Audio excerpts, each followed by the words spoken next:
लोगोफोर आंनि बे सोरां लामा बड' इउटुब चेनेलनि गेजेरजों मोनसे आरो टपिक लाना फैबाय। हरखाबै आंनि बे फेसबुकआव बोलानाय लोगो लोगो आं नुनो मोनदों। दा बेबो मोनसे साननो गोनां बाथ्रा। दा नोंथांमोननो आङो एसे बे बिलाइनि गेजेरजों नोंथांमोननो फरायना खोन्थानो सानदों। दा मोनसे पस्ट मोनदों आङो, बेफोरबायदि जाफ्लेबाय थानाय जाथाय गावजों गावनोबो होनजायो, नङा होमबा?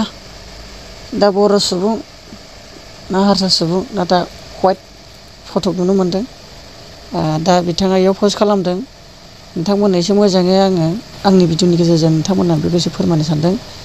बिथाङा मा राहाजों आरो मा राहा गैयिनि थाखाय बेखौ बेबायदि पस्ट खालामनाय जादों, आरो बे सिख्लायाबो सोर बेखौबो जोंबो मोजाङै मिथि मोना। होमब्लाबो बेफोरबायदिनो सासे सुबुंखौ थाखा जासिजानो आरो फानदायनानै आरो खानायाव खोलैनो नागिरग्रा बर' सुबुंनि एबा गुबुन हारिनि सुबुंनि गेजेरावबो बेफोरबायदिया गासैबो नङा, गासैनिबो गेजेराव सासेबाबो गाज्रि थायो।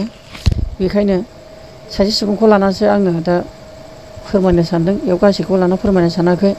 आरो बेफोरबायदि सोरबाफोर गोसो जाना बेफोरबायदि मानसिखौ फानदायनानै थाखा फैसा एरख'नो, जाख्ल'नो, नारसिनना दोननो, फानदायनो, बरनाम होनो आरो फानदायनानै मानसिखौ फासायनानै गावनि खालामनो एबा थाखा फैसानि थाखाय बायदि बायदि खालामनो नाजानाय दङब्ला एसे गावखौनो जोथोन लादों, नङाबा इयुनाव गावनि जिउनि खहा दाजाथों।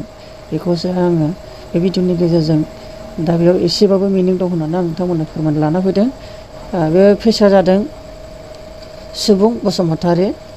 दा नैयाव मोनसे पस्ट नुदों बिथाङाबो। दा बे आं कमेन्टखौबो नोंथांमोननो खोन्थानाय जागोन। बेयाव लिरनाय दङ, नैबे सिख्लाया आंनिफ्राय लाख लाख थाखा जाना दा आंखौ दायनिगिरि साजायनो नागिरदों। लाजिनो रोङा बे दाबो, गावखौनो मा सानो मिथिया। सोरबा गुवाहाटियाव दंब्ला नोजोर होदो। बेयाव बिथांजों मा सोमोन्दो दङ, मा सोमोन्दो गैया आरो मानि थाखाय माबोरै मा जाखो बेखौ बिथाङा बुंफोरना होबासो एबा फोसावबासो जों मिथिगोन। दा जों एसे मिथिना लानि कमेन्टनि गेजेरजों। दा लिरनाय दङ नै, सनजित दैमारि। मा बुंनाय जादों बेलाय? उल्था फाल्था दासान बन्धु। आरो बे बिथाङानो बाव सालथेबो जाहरबावबाय। ओमफ्राय सुबुं बसुमतारीया रिप्लाइ होबाय, उफाय गैया आंखौ होननायनि थाखाय आंबो होनो गोनां जाबाय। होमबाथ' बाथ्राया एसे गिदिरानो। आरो बेयाव सनजित दैमारि आरो बुंबाय, बुद्धि साल्थि उल्था फाल्था दासान, गासैबो सलुसन दं। Do not viral okay. भाइरेलनि meaning do not अके होनायनि बेयाव मा सोमोन्दो दं? बेयाव ससियेल मिडियाआव नागारनाय हिसाबै आंबो नागारनाय जाबाय। मानो होनबा गासैबो सुबुङा मिथिदों होननासो नागारनाय जायो। बेयाव आरो जोङो बेफोरबायदि जेंना जेंसिया दाफैदों बेखौसो आङो। आरो बेफोरबायदि जुदि बेफोरबायदिनो दंगासिनो दं दासिमबो, नंखायनो मोजां मोननानै थगायना जानाय बेफोरबायदि समयसाखौ जों मिथिबोगासिनो, नुबोगासिनो आरो दङबो। बेखायनो बेफोरबायदिया दाजाथों होननानैसो आंबो भिडिअखौ बेयाव लाना फैनाय जादों। आरो गाहायाव लिरनाय दं, हाबा जानाय नामा होनना सोंदों जोंना आरिया गयारिया। आरो निजोम बर' मा जालायखो फंबाय? दा बेयाव रिप्लाइ होदों, मा जाखो बन्धु होनबावदों सुमु दैमारि। ओमफ्राय बेयाव रिप्लाइ होदों, सुमु दैमारि अनब्लाबो अनजाया। दा मोनसे खोथा बुंनो सानो, बे गावनि जानो गोनां गार्लफ्रेन्ड ना मा आं बेखौ बारा मिथिया।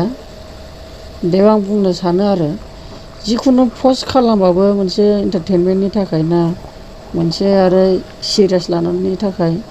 दा आं आसाम गेजेरावसो बुंनो थांदों, बे हसा ना मिसा ना गावनिनो वाइफ ना गावनिनो गार्लफ्रेन्ड ना हसायै दायो लिरनाय बायदिनि गोनांथारब्ला दा आं बुंनो सानो नोंथारगौखौ पस्ट खालामनांगौ, नङैखौ दा पस्ट खालाम। दा माखासेयाव कमेन्टआवबो माखासे एसे नायनानै जोङो बुजिनो मोनो आरो बेफोरबायदि गोनो गोथोखौ। बेनिखायनो आङो लुबैयो जे नंगौखौनो पस्ट खालामनायनि गेजेरजों मानसिफोरनो हसायखौ फोरमान होनांगौ। जानला मोनला मानसि सासेखौ लानानै नंखाय ना हसा बेफोरबो नंखायैबो दा पस्ट खालाम, नंगौखौ पस्ट खालाम। आरो सासे मानसिनि लाइफखौ मा होनो लस खालामनो माने बरबाद खालामनो दासान आरोना।